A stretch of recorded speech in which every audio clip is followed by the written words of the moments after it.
Next हम लोग को पढ़ना है न्यूट्रिशन इन पैरामीशियम। तो पैरामीशियम में न्यूट्रिशन पढ़ना है। तो पैरामीशियम एक स्लीपर टाइप का ऑर्गेनिज्म होता है, यूनिसेलुलर होता है, फ्रेश वाटर में होता है और इसके बॉडी के चारों तरफ ये हेयर लाइक प्रोजेक्शन है जिसे हम सीलिया कहते हैं। इसकी मदद से ये मूवमेंट करता रहता है और फूड को ट्रैप करने के लिए ये इन्हीं सीलिया की मदद लेता है। ये हेयर लाइक स्ट्रक्चर खूब तेज़ी से मूवमेंट करते हैं इनवर्ड की तरफ, अंदर की तरफ, जिससे वाटर करंट अंदर की तरफ जाता रहता है। वाटर की तरफ जो अंदर की तरफ जा रहा है, इस वाटर करंट में फूड भी होता है।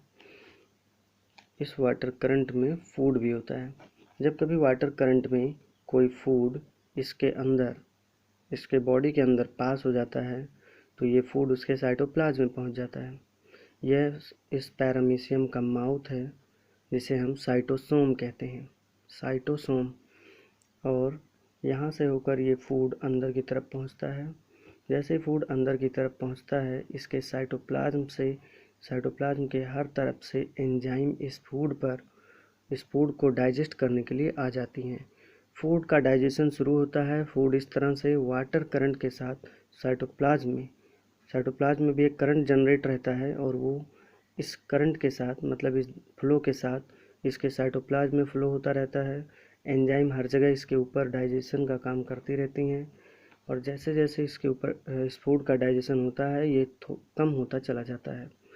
यहाँ तक इसमें डाइजेशन चल रहा है। इसके बाद यहाँ फूड अंदर आया। फूड का अंदर आना इंजेक्शन कहा जाता है। फूड का यहाँ से ये स्टेप और ये स्टेप, ये तीनों स्टेप और ये भी स्टेप, ये चारों स्टेप, चूँकि इस पर एंजाइम वर्क कर रही हैं इसलिए चारों स्टेप को हम कहते हैं डाइजेशन। लेकिन जब अगला स्टेप आता है, मान लेते हैं डाइजेशन इसका कंप्लीट हो चुका, अब एंजाइम्स इस पर वर्क नहीं कर पा रही क्योंकि अब इसके बॉडी में कोई काम का केमिकल नहीं बचा है। फिर डाइजेस्ट होने के बाद जो डाइजेशन हुआ है, वैसे तो एब्जॉर्प्शन उन्हीं जगहों पर शुरू रहता है, डाइजेशन एब्जॉर्प्शन साथ में चलता है, लेकिन हम यहाँ स्टेप वाइज समझते हैं। मान लेते हैं कि डाइजेशन यहाँ यहाँ यहाँ इन चारों स्टेप पे डाइजेशन हुआ है और इस स्टेप पे इसका यहाँ से फूड का साइटोप्लाज्म में एब्जॉर्प्शन हुआ है। एब्जॉर्प्शन होने के बाद इस फूड को साइटोप्लाज्म में ऑक्सीजन की मदद से एनर्जी में बदला जाता है। तो फूड का ऑक्सीजन के साथ रिएक्शन करके एनर्जी में बदलना एसिमिलेशन कहलाता है।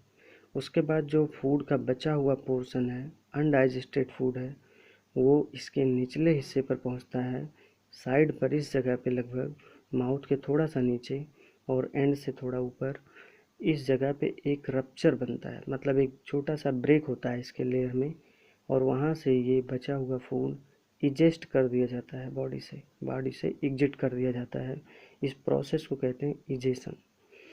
इजेशन के जो प्रोसेस में यहाँ पे जो एनस बना हुआ है, जहाँ से फूड एग्जिट हुआ है, ये जो एनस है या इसका जो आउटर ओपनिंग है, ये टेम्प्रोरी होता है, मतलब इस फूड के निकलने के बाद ये परमानेंटली बंद हो जाएगा और पता भी नहीं चलेगा कि यहाँ पे कोई वाल्व था। जबकि जिस एनिमल में मतलब एनस होता है, वो एनस बाहर से देखने पर ही पता चलता है कि वहाँ पे कोई वाल्व है। जैसे सभी बड़े एनिमल्स में उनके बॉडी में एनस बंद होने के बाद भी वहाँ पर स्ट्रक्चर फील होता है कि वहाँ पे कोई ओपनिंग है, लेकिन इस ऑर्गेनिज्म में फूड के इजेस्ट हो जाने के बाद ये इस तरह बंद हो जाता है कि कोई भी ओपनिंग का पता नहीं चल पाता, इसलिए हम इसे टेम्प्रोरी एनस भी कहते हैं।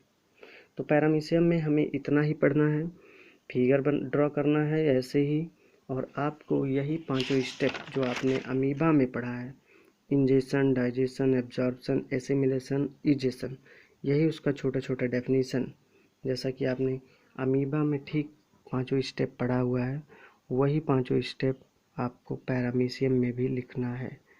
लेकिन जब पैरामीशियम पूछेगा एग्ज़ाम में तो आपको पैरामीशियम फिगर ड्रा करके डेफिनेशन पीछे के मेंशन करने हैं, और अमीबा पूछता है तो अमीबा के बारे में। अब हम लोग पढ़ेंगे ह्यूमन डाइजेस्टिव सिस्टम।